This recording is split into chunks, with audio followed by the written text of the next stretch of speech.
adúpẹ́ pé òkun lọ́wọ́ ọlọ́run aláwùrábí ọba àná ọba òní ọba ọ̀la ọba ọjọ́ gbogbo ọba tó jẹ́ kí èmi àti gbogbo olólùfẹ́ Àṣàwá TV network kan máa bẹ àjíire bí. ní òní ọjọ́ kẹfà oṣù kẹta ọdún tí a wà èyí tó ń ṣe ọdún 2022 iléeṣẹ́ Àṣàwá TV network ní àǹfààní láti wà nínú ìpàdé àwọn adarí ọmọ ẹgbẹ́ O.P.C tí bàbá wa olóògbé Frederick Fasehun tí wọ́n dá sílẹ̀. A ní àǹfààní láti fi ọ̀rọ̀ jómitóró ọ̀rọ̀ pẹ̀lú àwọn èèyàn jàǹkànjàǹkàn. Bẹ́ẹ̀ náà ni a ṣe alábàápàdé màmá wa aya olóògbé bàbá wa Frederick Fasehun. Ẹ máa bá wa ká lọ lórí ètò náà. Ẹ ṣé púpọ̀.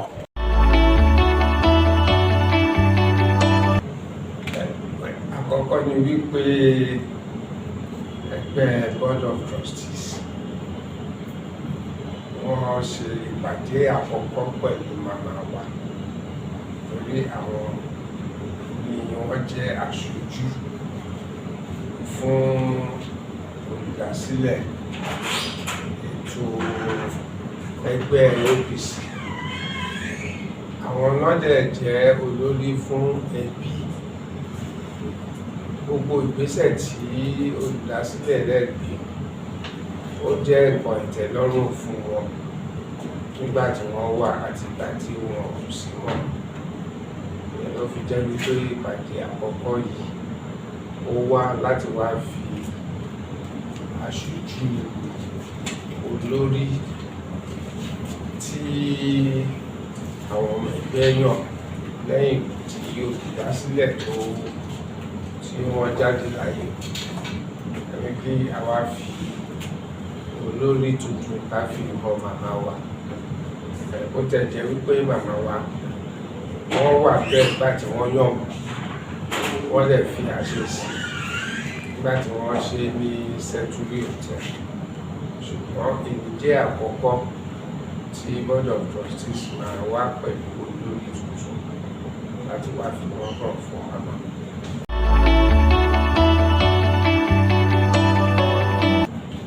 Ṣé mọ̀ pé ilẹ̀ Yorùbá bàbá Adésọ̀yà ó máa ń pòwe kan wá ní ilẹ̀ Yorùbá ó mọ ẹni tó ń gbà wọ́n. Dr Frederick Fasehun wọ́n rí wípé àwọn tí a jọ ń ṣe pọ̀ ní ilẹ̀ Nàìjíríà ní ìgbà kan wọ́n fẹ́ máa gé ìyàn ilẹ̀ Yorùbá wọ́n fẹ́ máa gé ìyàn wa kiri. Wọ́n dẹ̀ ìlú lọ́kàn ara wọn wípé pẹ̀lú àwọn ọmọ Yorùbá àtàtà wọ́n máa gba ẹ̀tọ́ fún ilẹ̀ Yorùbá. Bàbá dẹ̀ ṣàkíyèsí ní gbogbo ìgbà tí wọ́n fi dá ẹgbẹ́ yìí sílẹ̀ ó jẹ́ ẹgbẹ́ tó dúró tó ń béèrè lọ́wọ́ ìjọba ọdún bá jẹ́ tó ti Yorùbá fún. Mo rò pé nǹkan yẹn náà àwọn màmá wa ni wọ́n fi ọwọ́ sí wípé bí dókítà bá tiẹ̀ ti papòdà nǹkan dáadáa tí wọ́n dúró fún kò gbọ́dọ̀ wá sóògùn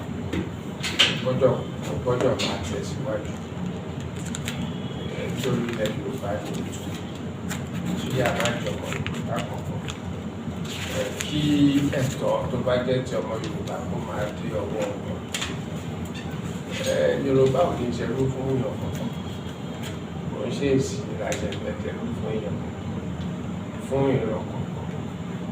Mo rò pé yẹn ló jẹ́ kókó nínú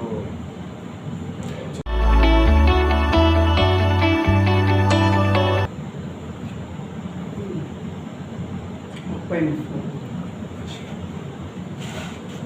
gbogbo nǹkan máa ń ṣẹlẹ̀ kí a lè mọ títún Yorùbá. Ẹ̀kọ́ tá a rí kọ́ níbẹ̀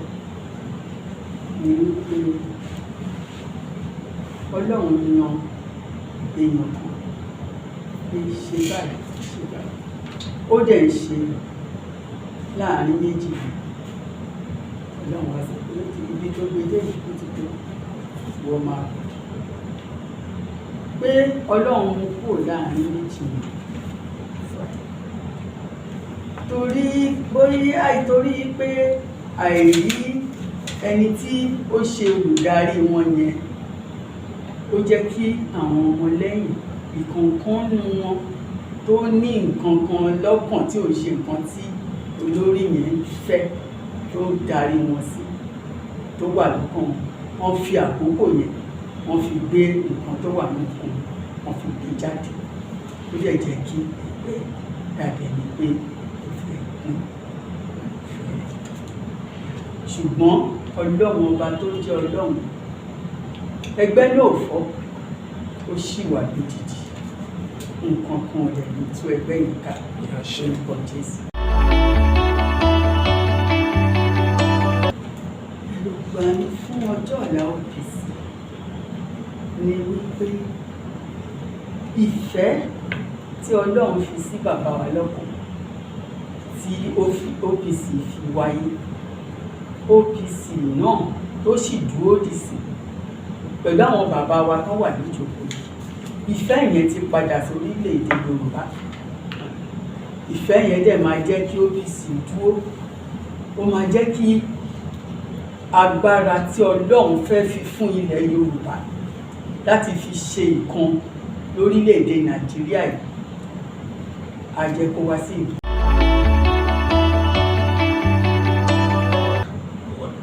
Sẹ́rí ni wípé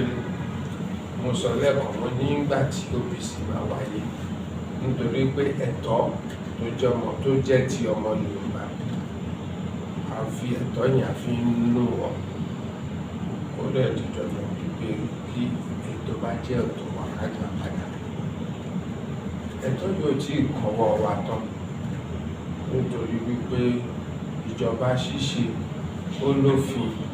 kan fi ń ṣe ìyẹn náà pè ní constitution tó wà sí àwọn ológun ló gbé ilẹ̀ àmọ́ bí wọ́n ṣe ṣe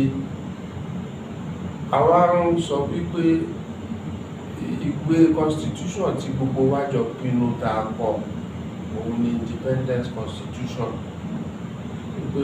tí a bá padà sí independence constitution gbogbo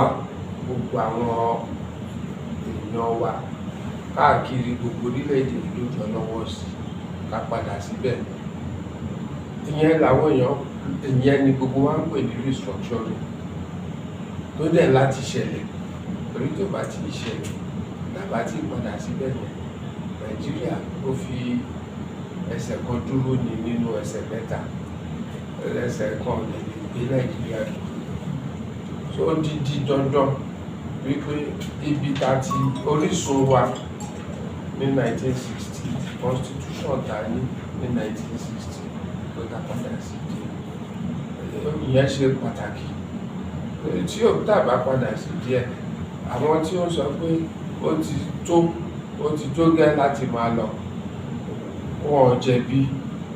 àwọn tó dẹ̀ sọ pé tí wọn bá tí ì ṣe yẹn kò lè sí election wọn ò jẹ̀bi torí kò sí nǹkan tẹ́ fẹ́ lọ mú láì jẹ́ pé ṣe ni òfin tẹ́ fẹ́ fi ṣe ó jẹ́ òfin tó jọ tẹ́ gbogbo wa lọ́rùn tí kìí ṣe pé èèyàn kan ló tẹ́ lọ́rùn nínú èèyàn mẹ́ta èèyàn márùn-ún èèyàn mẹ́wàá tó wà nílẹ̀ Nàìjíríà ó láti jọ. Mo dúpẹ́ ìbéèrè yẹn pín sí méjì nígbà tí wọ́n ti dá ẹgbẹ́ sílẹ̀ láti ẹ̀ tí ń fọ ìlú mọ́ láì jẹ́ pé ìjọba pè wá rárá ìjọba pè wá o kò pè wá o ọmọ ẹgbẹ́ ó ń ṣe ẹ̀tọ́ tó yẹ kó ṣe nílẹ̀ Káàárọ̀-o-ò-jíire because torí ẹ̀ ní wípé dídá ẹgbẹ́ O.P.C sílẹ̀ dídáàbòbò àwọn ọmọ Káàárọ̀-o-ò-jíire gbígba ẹ̀tọ́ wọn fún wọn láti ibi gíga àti gbogbo nǹkan tó bá jẹ mọ́ ẹ̀tọ́ tó jẹ́ ti Káàárọ̀-o-ò-jíire ní O.P.C dúró fún. So ìjọba pè wá o wọn pè wá o O.P.C ṣiṣẹ́ tiwọn ìyẹ́ adìrẹ́ ńlá gùn ni ìyẹ́ ò bàjẹ́ kí àwọn èèyàn wa mọ̀ èyí tó bá hàn síta ẹ máa ń rí kò sí ibikíbi ní kọ́lọ́fín nílẹ̀ Káàárọ̀-o-ò-jíire táà ní ọmọ ẹgbẹ́ O.P.C sí tí wọ́n lè ṣiṣẹ́ lójoojúmọ́.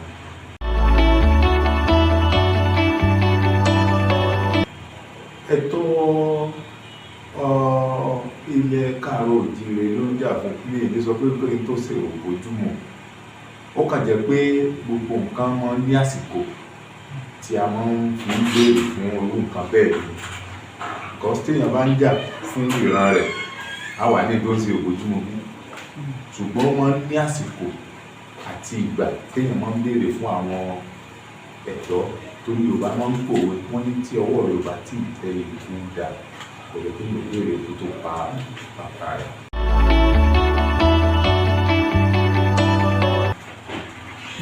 Ẹ ṣe olóòtú gẹ́gẹ́ bí àwọn bàbá wa ṣe sọ lẹ́kọ̀ọ́ nípa dídásílẹ̀ ẹgbẹ́ Oodua People's Congress tí bàbá wa olóògbé Dr Frederick Fasehun tí wọ́n dá sílẹ̀. Tẹ bá jẹ́ pé ẹ ti ka ìwé ìtàn ẹgbẹ́ yẹn ẹ rí wípé bàbá wa ronú jinlẹ̀ dáadáa kó tó di pé wọ́n dá ẹgbẹ́ yẹn sílẹ̀. Nígbà tí wọ́n dá ẹgbẹ́ yẹn sílẹ̀ wọ́n sọ pé irú èèyàn báyìí àbí irú èèyàn báyìí ní kí wọ́n darapọ̀ ní ẹgbẹ́. Wọ́n dá ẹgbẹ́ lẹ̀ fún gbogbo ọmọ ilẹ̀ káàrọ̀ oòjíire ni fún àǹfààní gbogbo ọmọ káàrọ̀ oòjíire. Wọ́n tún tẹ̀síwájú náà wọ́n tún sọ wípé ẹgbẹ́ yìí o fún àǹfààní gbogbo Nàìjíríà tún ni ṣe ti ń gbọ́. Ìyẹn lẹ́ṣẹ̀ rí àwọn onímọ̀ àwọn lọ́ọ̀yà wà ńbẹ̀, àwọn dókítà wà ńbẹ̀, ẹnjìníà wà ńbẹ̀, aláta wà ńbẹ̀, elépo wà ńbẹ̀, onímagí, oníyọ̀, gbogbo wọn ni bàbá wa gbà láyè nítorí pé àwọn gangan ni bàbá wa ń jà tó fi dá ẹgbẹ́ sílẹ̀. Ṣé wá rí gbogbo rògbòdìyàn tó wà nílẹ̀ Yorùbá ẹ bá rántí nígbà kan rí gẹ́gẹ́ bí bàbá ọkọ ṣe sọ ó tó ti pẹ́ débí O.P.C wọ́n ní experience mi mọ́mọ́ ṣe máa sọ Yorùbá wọ́n ní experience security nítorí wípé mo ti sọ lẹ́kọ̀ọ́ pé oríṣiríṣi èèyàn tó dára kan mọ́ ẹgbẹ́ O.P.C àrí retired soldier mẹ́ àrí reserve police officer mẹ́ so gbogbo àwọn yẹn náà náà fọwọ́pọ̀ tán so wọ́pọ̀ tó ń fi experience wọn tó fi ń tó ẹgbẹ́. O.P.C ti ṣe rí tẹ́lẹ̀ nígbà kan tí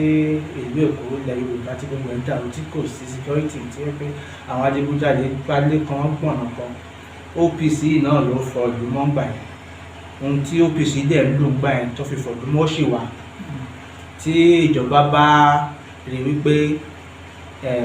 àwọn pípò yìí ṣì wà tí wọ́n dẹ̀ fi ṣiṣẹ́ gbà yẹn ṣì wà wọ́n bá pe O.P.C á ràn wọ́n lọ́wọ́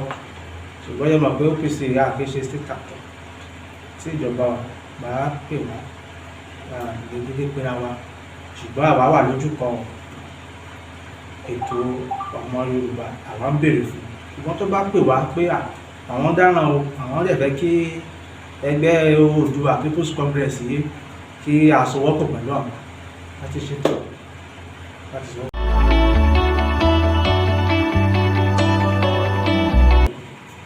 Bẹ́ẹ̀ ṣe ìwé yẹn náà ló ṣe rí ó ti tàn káàkiri tí ò ń ṣe nílẹ̀ Nàìjíríà nìkan. Ìmọ̀ràn wa fún gbogbo ọmọ ẹgbẹ́ ló wípé a gbọ́dọ̀ jẹ́ ká máa hùwà bíi ọmọlúwàbí torí bàbá wa tó dá ẹgbẹ́ sílẹ̀ ní gbogbo ìgbésí ayé wọn gospel and praise ni wípé bí a bá tiẹ̀ ń jà fún ẹ̀tọ́ wa ká máa rí ìwọ ọmọlúwàbí nínú ara wa ká mọ̀ pé àwọn eléyìí o nǹkan ń jà fún wọn ní right wọn ní ìdí láti jà fún o sì pé kákan bàbá máa ń pálówó ìgbà yẹn wọ́n ní ajá tó bá ti ya dìgbòlugi ló máa ń gbó lójoojúmọ́ so ààrẹ kì í ṣe dìgbòlugi ó máa ní àsìkò tá a lè lò léyìí tó túmọ̀ sí pé tí ò bá jẹ́ pé nǹkan bá ń lé wa àkìsáré Yorùbá máa ń ronú jinlẹ̀ kó tó wùwà so wàá fi àsìkò rán gbogbo ọmọ ẹgbẹ́ tó jẹ́ ọmọ ẹgbẹ́ ojúlówó ti Oodua People's Congress ká máa hùwà gẹ́gẹ́ bí ọmọlúwàbí ká lè máa rí wa ní ìlú èèyàn tí wọ́n lè gbọ́kànlé lọ́la.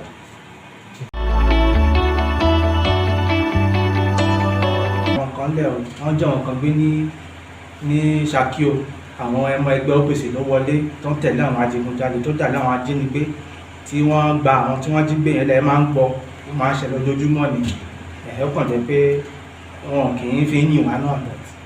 pàpà síbẹ̀síbẹ̀ àwọn ọmọ ẹgbẹ́ OPC ṣe ń ṣiṣẹ́ tó ẹ̀kọ́ ṣe tó bá jìnnà pé wọ́n á lọ́bẹ̀ ibi tó bá ti ń jalè ní OPC máa lọ́bẹ̀ tí èmi kan sọ ni wípé ní agbègbè tí ọmọ ẹgbẹ́ OPC wà àǹfààní ààbò wà ṣùgbọ́n tí ìjọba bá fẹ́ kí àwọn ọmọ ẹgbẹ́ OPC ṣe kọjá bẹ́ẹ̀ yẹn lọ àǹfààní náà wà tó bá sọ fún wọn tó bá bá àwọn ọmọ ẹgbẹ́ OPC sọ̀rọ̀ pé àti rí i pé ẹ̀dá ní ọ̀nà eléyìí ẹni lè ṣe kọ́ báyìí a máa fẹ́ kẹ́yìn náà wá dá sí tó bá pè wá náà. adúpẹ́ pẹ́ òkun lọ́wọ́lọ́wọ́ a ní rí jù báyìí lọ ẹ ṣé mo kí gbogbo ilé mo kí ẹ̀yin bàbá mi. president ọdún yóò pọ̀ sí fún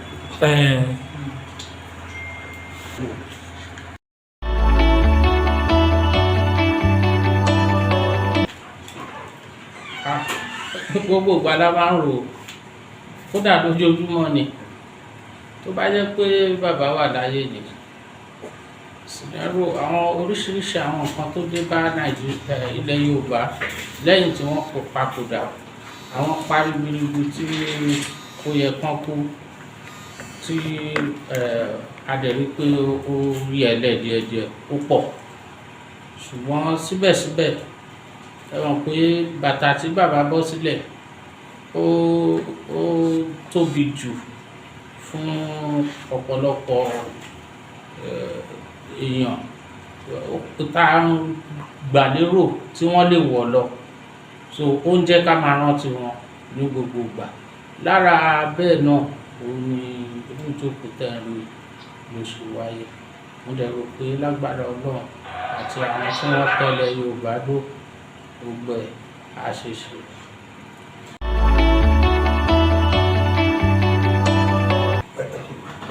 A dúpẹ́ lọ́dọ̀ Ọlọ́run fún ìgbésí ayé wọn, a dúpẹ́ fún iṣẹ́ ribiribi tí wọ́n gbé ṣe, a sì tún dúpẹ́ wípé ẹbí tí wọ́n fi sílẹ̀ iṣẹ́ tí dáadáa tí wọ́n ṣe náà ni wọ́n ṣe lọ. Àwa gbà ládùúrà wípé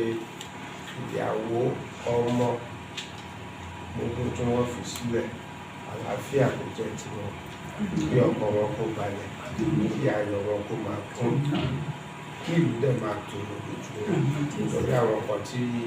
bàbá tó ṣiṣẹ́ fún gbà yé wọn. ẹ ṣé gan adúpẹ́ pé àwọn bá yín ní àlejò Elédùmarè ò ní fi gbogbo yín sílẹ̀ ilé tẹ́ fi sílẹ̀ náà láyọ̀ àti àlàáfíà lè máa bá lé adúpẹ́ ní ọwọ́ yín ẹ ṣé púpọ̀ ó dìgbà.